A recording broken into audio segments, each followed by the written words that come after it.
All right, so I'll get started here. Welcome to our first translation, okay, for Latin prose. So we're looking at Filius Ciceronis story. We're gonna do the first half today. We'll do the second half tomorrow. What's up, Jenny Lee? Okay, so this is the format I'm normally gonna use when we go over a translation. Obviously, I'll mix it up, different slides, different themes, all of that. But text is gonna look like this. We're gonna do some edits to it. We're gonna talk through it. If you are around and you want to add to the conversation, great. Otherwise, you are hearing this later on, in which case, just me talking to myself. Okay, whatever you want. All right, so starting with, just the sort of basics. You guys are prose kids now. We should be thinking about case. Okay, I want you to be labeling cases as well. We talked about the first sentence together. So, anno, right, in the ablative case. How's that show up? Oh, looks pretty good. Anno sexagesimo quinta. We have acrina, which is technically ante natum Christi, would be the full abbreviation there, okay? Ante natum Christi, or probably ante natum Christum, probably all in the accusative case, before Christ having been born, you could say. So for our translation, which we've already talked about in class, in the 65th year before the birth of Christ, we can just say BC, okay? Then we tackle our sort of main clause here. So Marcus Tullius Cicero, big old nominative here, nom nom nom nom nom. Maximus Romanorum, in the genitive case, orator. Okay. And we talked about genitives as doing this little, snuggling thing, right? Genitives like to stick inside of a phrase, particularly when that phrase is multiple words. So he's the Maximus Orator Romanorum. He is Marcus Tullius Cicero, the greatest orator of the Romans. I kind of wish that just said Romanus, to be quite honest. But it technically says the greatest orator of the Romans. Okay, Marcus Tullius Cicero, the greatest orator of the Romans, the greatest Roman orator. Okay. And we're not quite at our clause yet. That brings us to the next slide here. So scripserat, as somebody said in class, which made me very happy. Third singular, that's pluperfect. Okay. Odd preposition takes the accusative. Okay, so titum pomponium atticum. Ac. So what had Cicero done? Cicero had written to Titus Pomponius Atticus. Whenever we translate names, we always translate names into the nominative case. Think about the word nominative. It literally means name. Okay, so his name in English is never Atticum. We would never call him Atticum in English. We'd always call him Atticus. Okay, Titus Pomponius Atticus. Quem starts off a relative clause. Okay, again, this is the part we did in class, so I'm gonna kind of breeze through this a little bit. Third singular imperfect. Whenever we hit a word like quem, okay, it's always going to be a who or a whom or a which kind of a situation. And since we're talking about Atticus, who is a person, okay, it's going to be in the who or whom category. So this relative clause is giving me more information about Atticus. It is accusative not because Atticus is accusative, but because in this expression, Atticus is the man whom he considered a very faithful, very loyal friend. So this is whom because he considered him, Atticus, a very loyal friend. So it's not about agreeing with the antecedent, it's about what is it doing in this clause. And we'll have our day where we review relative clauses, so fear not. We'll get to that point. Okay? Then we get to the part that I told you was going to be real wonky. Okay? Filiolo is probably not a word we've ever seen before. It happens to be in the ablative case here. We have me, auctum, and then skito. I'm going to do this Blue's Clues style. Think about what form skito is, right? You probably know ski, but maybe recently when we were doing the synopses, skito, we added that to our repertoire, right? So skito is an imperative. It is the future imperative. He's using it in a letter because the letter is not going to be read at the exact same moment. So when you're writing someone a letter, you know in the future they're going to get that. So it's a frequent thing that you'll see in a letter. Okay? And salva terentia, nominative.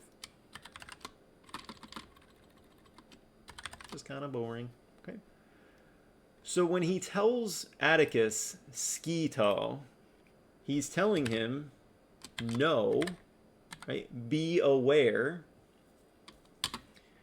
What English word is going to come after that? Typically that, right? So what we have here is an indirect statement. He's saying, know that me, I, know that I, auctum, which is the participle from augeo. Auctum means to increase, right? So know that I have been literally increased filiolo by a young son. Now, of course, that is English gobbledygook, right? That is literally what it says. But what is he telling his friend when he says, no, I want you to know that I've been increased by a young son? I don't think we would say increased here in English. I think we would say, I've been blessed is probably what he's going for here. I've been blessed with a young son, right? The idea here is that my life has been increased. My happiness has been increased. Not me physically in size. So when you're getting to this point where you're reading these real texts, you really have to dig into what is he trying to say. That might not be the right word that we would use in English, but there's going to be some shade of meaning in there. And filiolo is what we would call a diminutive. So a filius, we all know what a filius is. A filius is a son, but a filiolus is a little boy. So the idea is it's his little baby. So he says, I've been blessed with a young son, and salva terentia. Terentia, who's his wife, is healthy. Okay, you imagine if you've if you've ever had friends or family that bring a new baby around, typically what you say is mom's healthy, right? That's an important piece of information that the person would want to know. So yes, baby was born, but you also want to let them know that mom's doing well. Okay. Puer, there's my subject. Magnam laetitiam. Ortu suo. Suo could go dative or ablative, but ortu has to be in the ablative. So when you're trying to figure out what case a pair of words is, one of them might have multiple possibilities, the other one, might have just the one. And we err on the side of them agreeing. Right? The simplest explanation is that ortu and suo are the same case. So the only possibility for that would be ablative. And then we have our verb here, ad tulit. That's third person singular. That's perfect tense, the verb fero. And then we have cicero patri et matri terentiae. So we go through our charts, right? Ciceroni, patri, matri, terentiae. There's only one possibility for all of those words. And that is the rare dative case. So that's the breakdown of how the sentence works, right? Once you do all of that labeling, you've got all that, then it's time to make an English sentence, okay? The whole idea is that you have to compose an English sentence. And typically in an English sentence, it's subject first, then it's the verb, then it's everything else. So if you go piece by piece, the puer, right? The boy, the next word I'm going to translate is going to be my verb. Ad fero. Fero means to bring. Ad means to. Okay? So what has the boy done? The boy has brought, right? Fero, he has carried, but brought here is better. What has he brought? Magnam laetitiam. Laetus is a word that I hope that you guys know. That's an adjective. Laetus means happy. So what he's brought is great happiness, okay? And he's brought that great happiness how? Ortu suo. He's brought it by his, literally, his rising. Ortus from orior means to rise, but that's not really what it means here. Okay, children don't rise from nothing. So I would say for ortus here, his arrival or his birth, right? He's brought great happiness by his birth, with his birth. And that leaves us with these datives. You think about what makes sense here. You bring happiness to. So he's brought great happiness to his father, Cicero, and his mother, Terentia. Okay. So we got a lot going on in that line, right? We're going to spend some more time talking about skito me auctum. Know that I've been increased. Oh. Know that I've been increased by a young son. I've been blessed with a young son.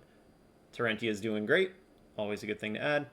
And this boy has brought great happiness, magnam laetitiam, by being born, essentially by his birth. He's brought great happiness to mom and dad.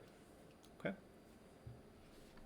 I know sometimes we forget when we're reading things like the Gallic Wars that, you know, the Romans were human beings and they had children and families and all that. But Cicero writes quite a bit about the birth of his son. It was a pretty important moment for him. Then we get this thing, quorum. Quorum is, of course, genitive, quorum. In domo, in the ablative, okay?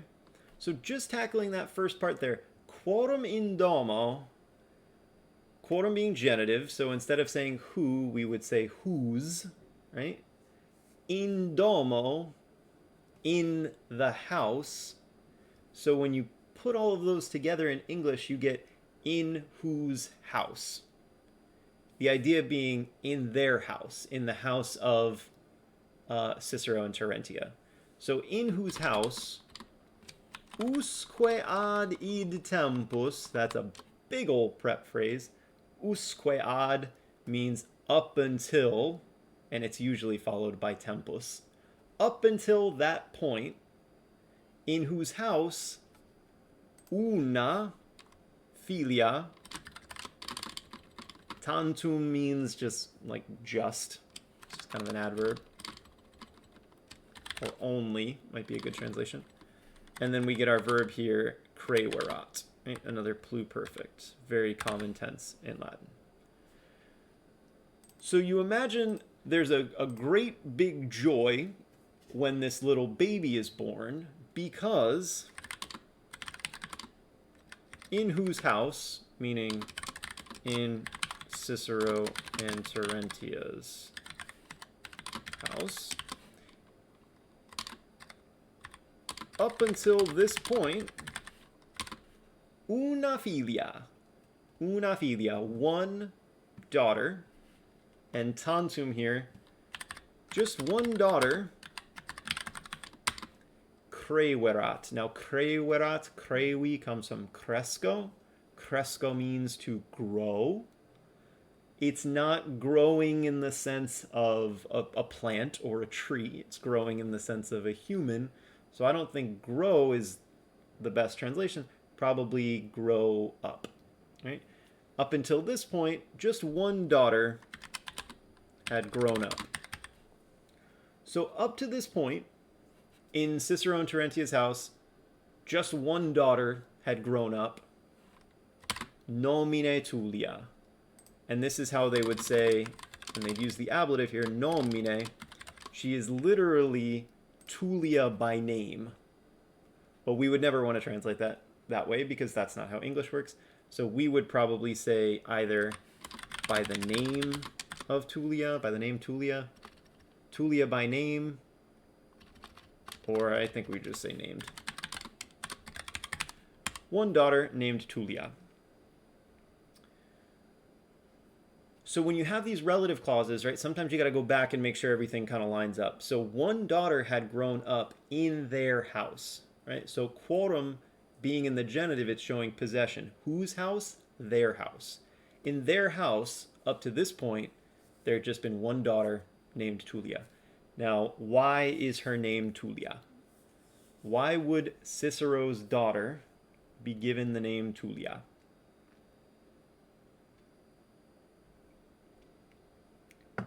Think about it, think about it, think about it, think about it. As I randomly, for no reason at all, go back to the first slide.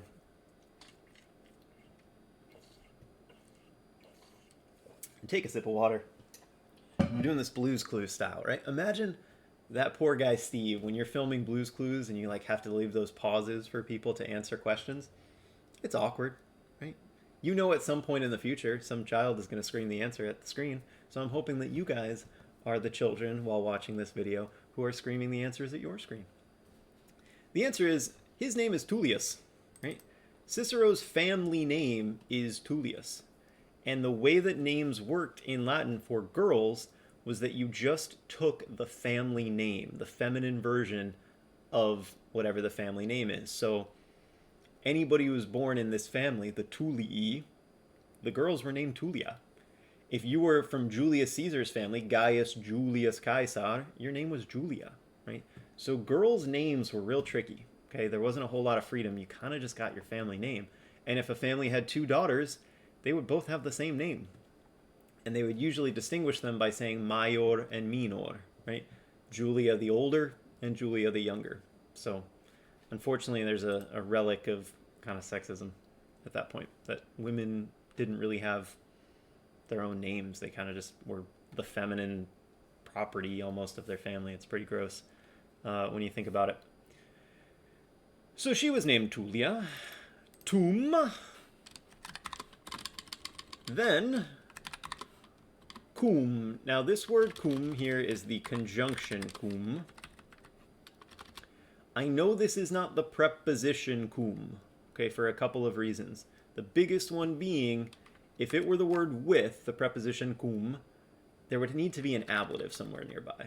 And I'm seeing parvus, right? In the nominative, I'm seeing ille, I'm seeing frater, and I'm seeing my verb here, natus est, right? There's no with here. There's no preposition, okay? Cum parvus ille frater natus est. Annum in the accusative. Agens, one of our participles. Quintum et decimum. A bunch of accusatives there.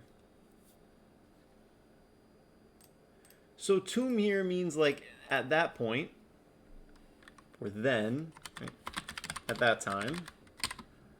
Cum, if you only have the word with in your brain for cum, we need to extend that definition a little bit further. Cum can mean when, it can mean since, it can mean because, it can even mean although in certain situations. So if you remember your ablative absolutes, all the different translations that you can use, when, since, while, because, right? Those are all kind of fair game for cum here. So at that time, when parvus ille frater, when that small brother, when that little brother, so I would just say when her little brother was born, natus est. Now we get a tricky moment here because Latin and English don't do things the same way. She's described as agens annum quintum et decimum. So your annum quintum et decimum is your 5th and 10th year. 5th and 10th, 15th. So her 15th year, but she's described as agains. Ago means to do, agains is a participle. So agains literally means she's doing her 15th year, which is, of course, never how you would translate that in English. Nobody does their 15th year. You are living your 15th year. You are going through your 15th year. But really, what does it mean? At that time, when her little brother was born, she was living her 15th year, which I think for the Romans we would consider, I mean, technically, if you're doing your 15th year, I guess you're 15, right? You've turned 15, because you're doing your first year when you're 0. Oh, I don't know. When you turn 1, technically you're doing your second year. So I think the Roman thinks she was 14 or 15. What's up, Mac? I'm going to check on that, but I don't know if it's a standard practice to say, hey, Veronica, if you're doing your 14th year, you're doing your 15th year, I think that means you're 14, according to us. But the Romans might have had a different way of counting, like, how old you were. So she was 14 or 15. We'll leave it at that. Okay? Yeah, that's okay. I'm about to finish this recording, so you can watch it later on. So just a quick recap, okay? We had an ablative here, the 65th year before Christ was born, so 65 BC. Cicero, the greatest orator of the Romans, had written Scripturat to his friend Titus Pomponius Atticus, whom he considered a very loyal friend. And in his letter he wrote, Filiolo me auctum scito, know that I've been increased, I've been blessed with a son, with a young son. And that Terentia est salva, Terentia is healthy. The boy brought great joy, right? Great happiness by being born, essentially, with his birth. He brought great happiness to his father Cicero and to his mother Terentia,